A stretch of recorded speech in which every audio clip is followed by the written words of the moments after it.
하나님의 평화가 여러분과 함께 하기를 주의 이름으로 축복합니다.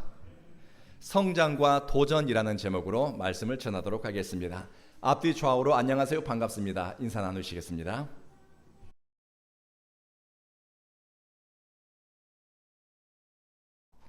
성장기의 아이들은 키와 몸이 자라면서 겪는 아픔이 있습니다. 그것을 성장통이라고 부릅니다. 아이들은 아픔 때문에 잠을 이루지 못하지만 이 시간을 지나면서 뼈가 자라고 근육이 자랍니다. 어떤 공동체나 조직 그리고 교회라 하더라도 성장하는 과정에서 크고 작은 어려움과 도전들을 만나게 됩니다. 이런 도전과 어려움들이 때로는 버겁고 힘들지만 그것들을 넘어서고 극복하면서 기초를 견고하게 합니다.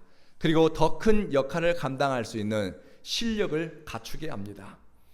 2000년 전 초대교회는 엄청난 속도로 성장하고 발전했습니다. 예루살렘에서부터 시작해서 소아시아까지 복음이 전해지는 곳마다 교회가 세워졌습니다. 교인들의 숫자가 늘었습니다. 교회의 재정이 늘었고 헌신된 사역자들의 숫자도 늘었습니다. 이렇게 거칠 것 없을 것 같았던 초대교회가 큰 암초를 만납니다. 외부적인 것과 내부적인 문제입니다. 외부적인 문제는 로마 제국의 박해와 유대인과 다른 종교인들의 핍박입니다. 그런데 초대교회 성도들은 살고 죽는 문제 앞에서 그들은 믿음을 선택했습니다. 예수를 위해 기꺼이 고난을 받아들였고 심지어 죽음까지도 그리스도를 위해서라면 그들은 받아들였습니다. 그런데 교회의 진짜 위기는 내부에서 자란 어려움이었습니다. 광명의 천사처럼 찾아온 거짓의 사람들이 교회의 화평을 깨뜨렸습니다. 잘못된 복음으로 성도들을 미혹했습니다. 예수님은 제자들에게 이렇게 경고하셨습니다.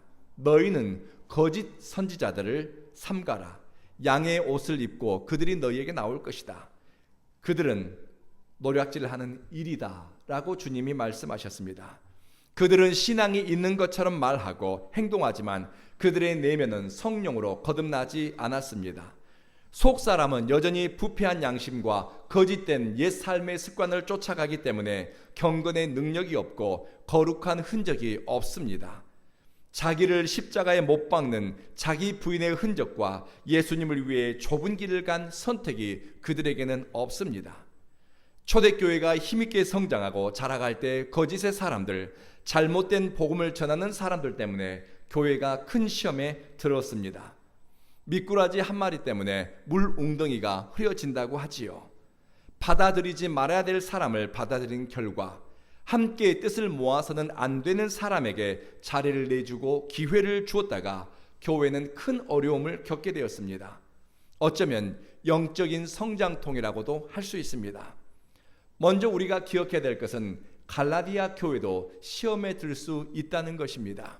저 사람은 믿음이 참 좋아 시험에 들 일이 없겠구나. 저 권사님은, 저 장로님은, 저 성도님은 모든 걸 다 갖추고 있으니 믿음도 좋고 모든 게 부족함이 없으니 시험 들 일이 없겠구나. 천만에요. 우리는 누구라도 넘어질 수 있고 흔들릴 수 있고 시험에 들 수가 있습니다. 바울이 개척했고 바울이 훈련시킨 지도자와 성도들이 있는 교회, 얼마나 좋은 교회였겠습니까? 그런데 갈라디아 교회도 흔들리고 갈등하고 바울에게 큰 근심을 가져다 주었습니다. 세상에 완벽한 교회가 있을까요? 여러분은 퍼펙트한 교회, 완벽한 교회를 다니고 싶지요? 세상에 완벽한 교회라고 자랑할 만한 교회, 어느 교회일까요? 예전에 제가 어떤 교회에서 사역할 때 일인데요. 교회가 소위 말하는 시험에 든 적이 있습니다. 그 교회에는 사소한 일을 트집 잡아서 갈등을 일으키는 몇 사람이 있었습니다. 그들은 세를 규합해서 힘을 과시하기 때문에 교회가 겉으로는 평안해 보였지만 내부적으로는 갈등과 불화가 존재했습니다.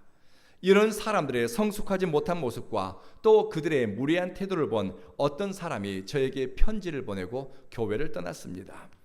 그분은 무척 스마트한 분이었습니다. 사리 분별이 분명하고 논리가 지나치다 싶을 정도로 철저한 분이었습니다. 그분이 저에게 보낸 편지는 이런 내용입니다. 저는 제 영혼의 목자를 찾아서 떠나갑니다. 저는 완벽한 교회를 찾아 떠납니다. 그분은 흠이 없고 완벽한 교회를 원했습니다. 그런데 그분은 연약한 것, 기대에 미치지 못한다 싶으면 단정하고 또 쉽게 단절을 했습니다. 그런데 그분은 본인 내면에 자란 큰 가시는 보지 못한 것 같았습니다. 완벽한 교회를 원했지만 자기 내면이 성령이 임재할 교회로 지어져 가는 일에는 무관심했습니다.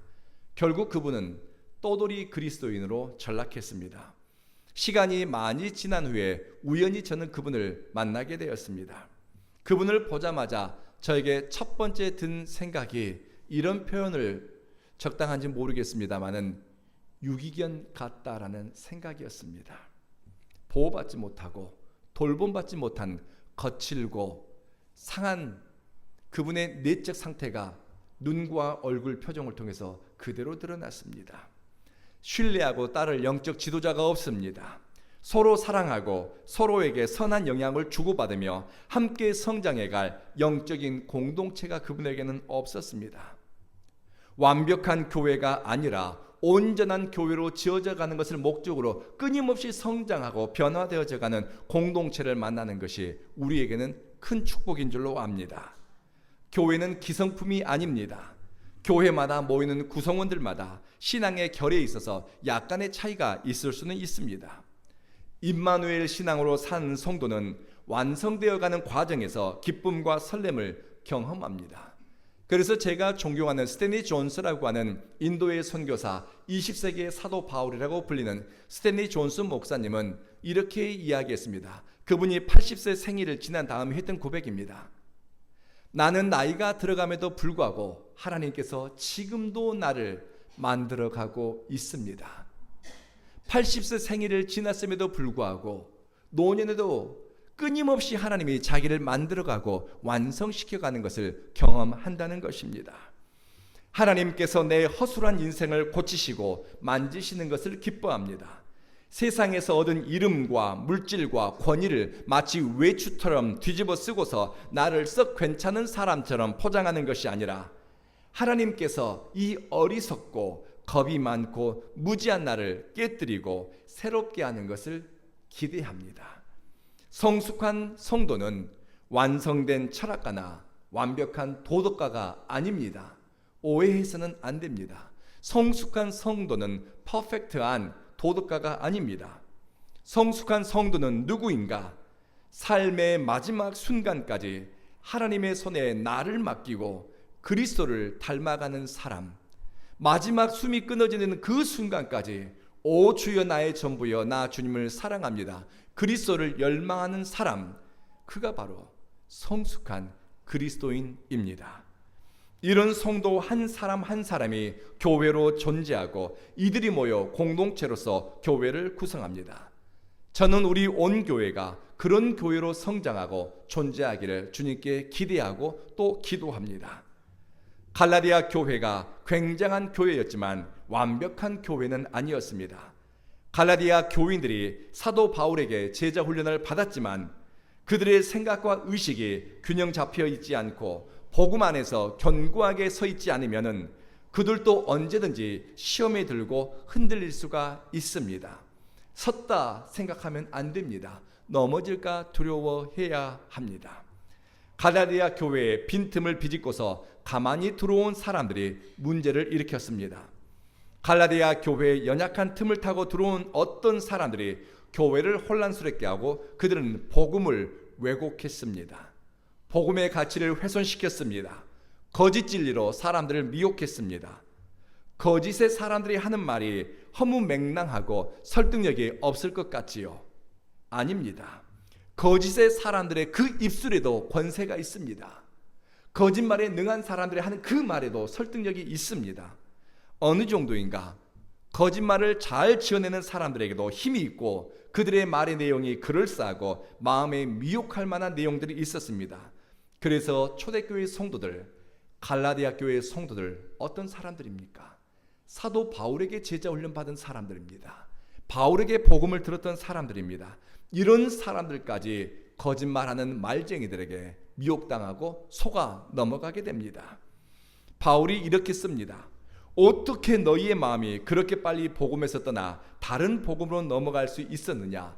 바울의 당황스러움과 놀라움을 갈라디아서 1장에 언급했습니다.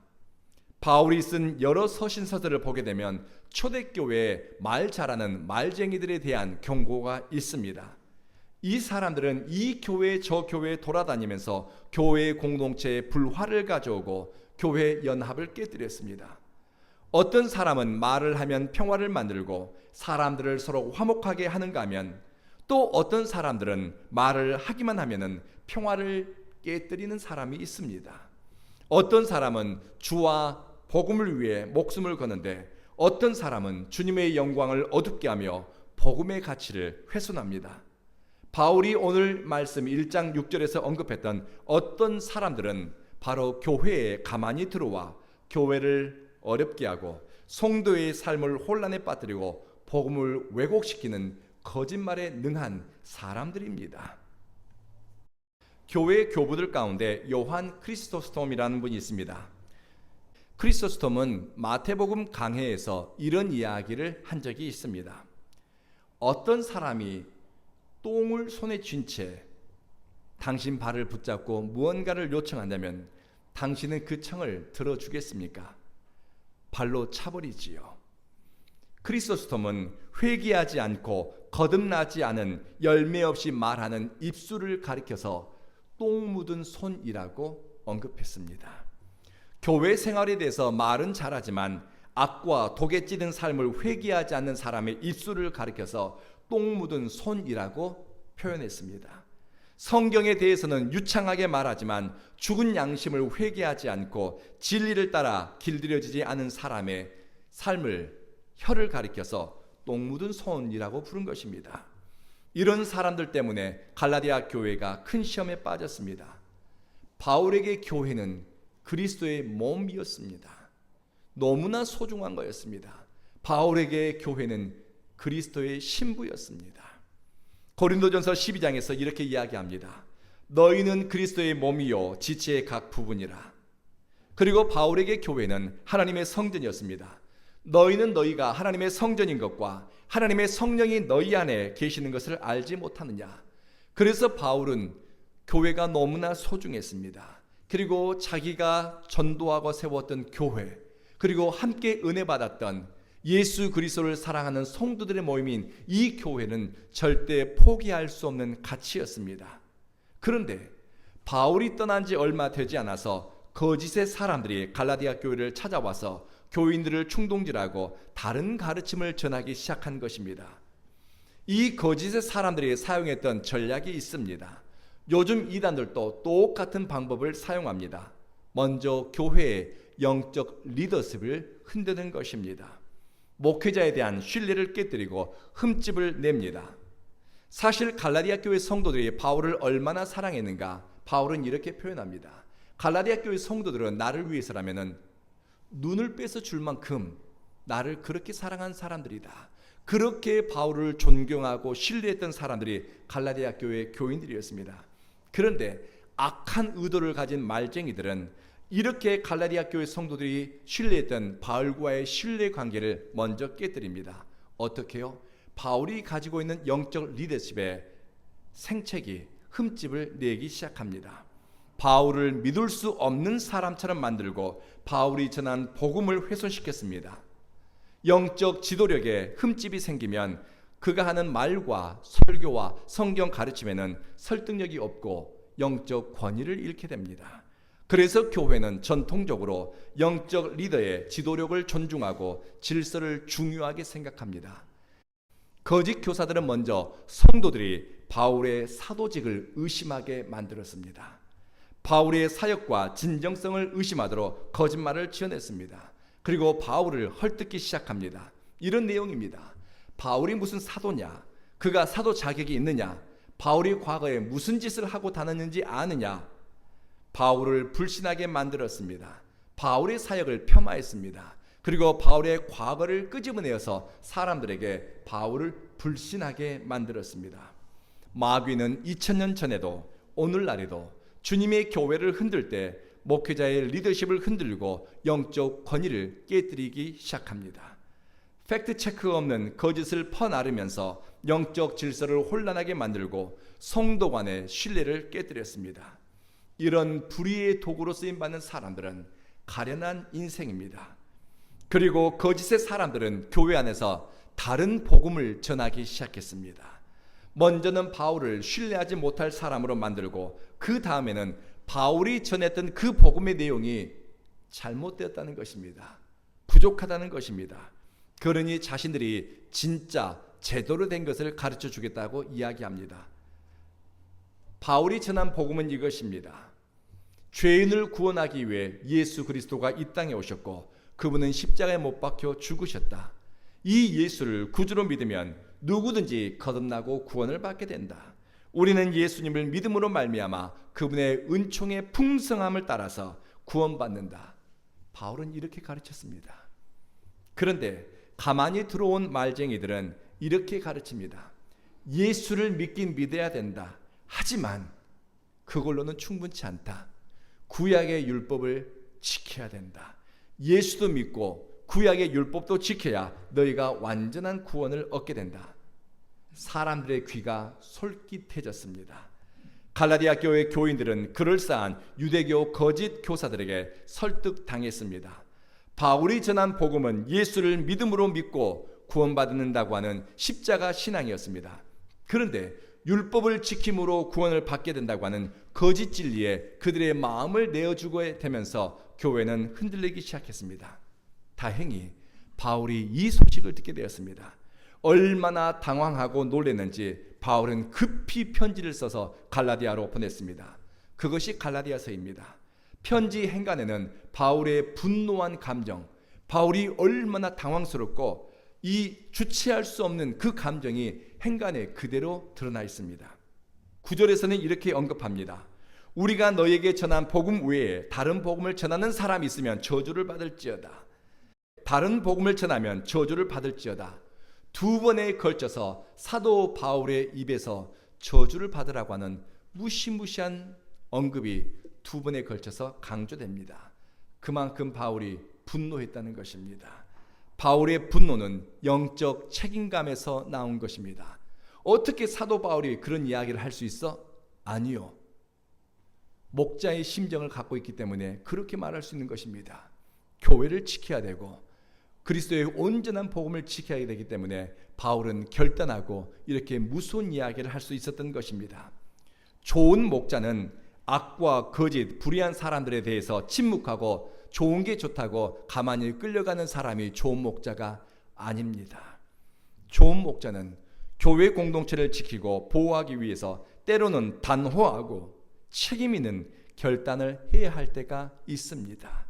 편안한 길, 보장된 길을 내려놓고 그리스도를 위해서 목숨 걸고 선택하며 살아왔던 바울의 삶의 이력들이 그에게는 실력이 됩니다. 그래서 상황에 등 떠밀려 가지 않습니다. 사람들의 인정을 쫓아서, 사람들의 박수를 쫓아서, 사람들이 하는 좋은 게 좋다고 하는 이런 이야기를 쫓아서 선택하지 않습니다. 바울은 오직 하나님의 기쁨을 위해서 선택합니다. 10절에서 고백하지요. 내가 사람의 마음을 기쁘게 하려고 하고 있습니까? 아니면 하나님의 마음을 기쁘게 해드리려고 하고 있습니까? 내가 사람의 환심을 사려고 선택한다면 나는 그리스도의 종이 아닙니다 라고 바울은 고백했습니다. 하나님의 기쁨을 위해서 선택하는 것이 신앙의 저력이고 하늘의 영광과 땅의 영광을 바꾸지 않는 것이 지혜입니다. 어떤 사람들은 사람의 칭찬과 사람의 환심을 사기 위해서 선택했다가 장차 오게 될 거룩하고 영광스러운 것을 놓치는 사람들이 허다합니다. 사람들은 그리스도 외에 왜 다른 것을 탐하고 욕망하게 되는가? 팀 켈러 목사님은 내가 만든 신들이라고 하는 책에서 왜 사람이 그리스도의 복음 외에 다른 우상에게 마음을 빼앗기고 다른 것에 마음을 내주게 되는가에 대해서 이렇게 언급합니다. 우상이라고 하는 것이 어떤 실체로서 만들어진 것이라기보다는 우상은 하나님보다 더 중요하게 생각하게 하거나 더 가치 있게 여기게 만드는 something, 어떤 것이라고 정의했습니다. 그래서 가짜신의 본질이 무엇이냐? 그것은 하나님의 자리에 올라있는 좋은 것, 것을 절대화시키는 것이라고 합니다. 이것은 때로는 돈이 되고 성공이 되고 권력이 되고 인간관계가 되고 쾌락이 되고 자녀가 되고 사역이 되고 명예가 되고 때로는 도덕성이 되기도 합니다.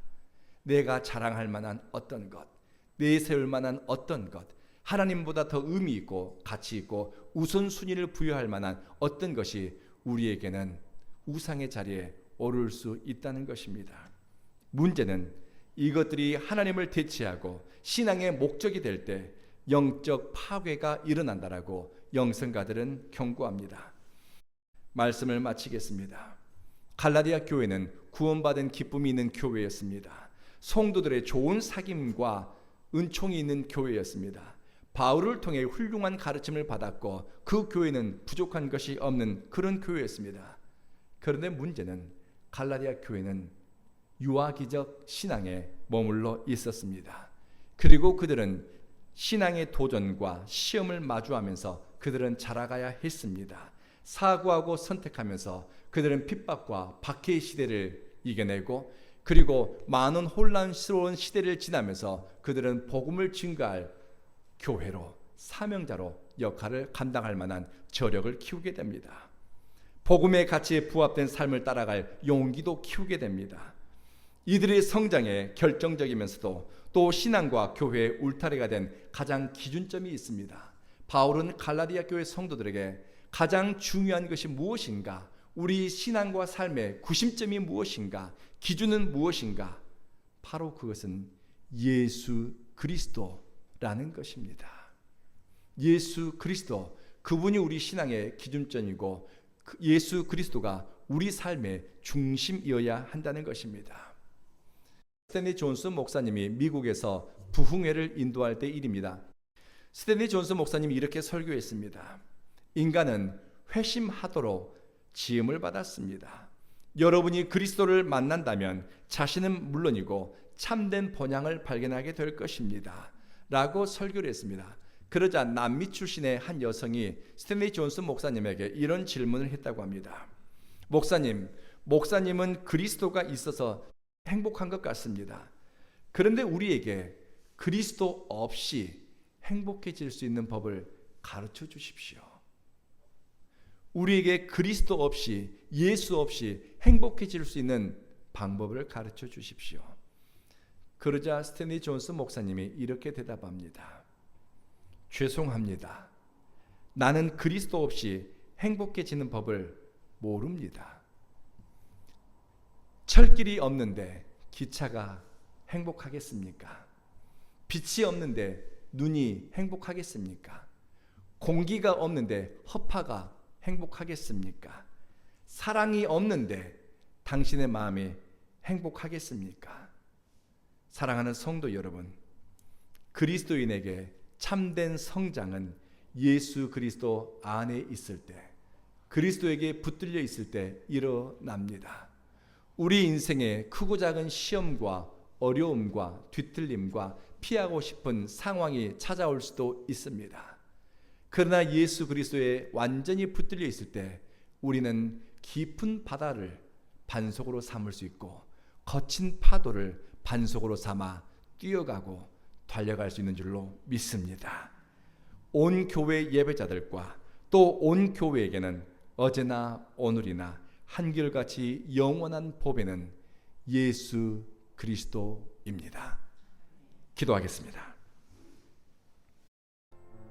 자비하신 주여, 십자가에 매달린 예수 그리스도를 통해서 죄에 붙들린 가련한 인생의 모습을 발견하게 하소서. 죄인들 위해 죽어주신 예수 그리스도의 사랑 안에서 우리는 다시 살고 천국의 백성으로 살 수 있는 길을 찾게 하소서. 예수 그리스도가 우리 삶의 중심이 되고 예수 그리스도가 우리가 살아가야 될 이유가 되게 하소서. 우리 구주 예수님 이름으로 기도합니다. 아멘.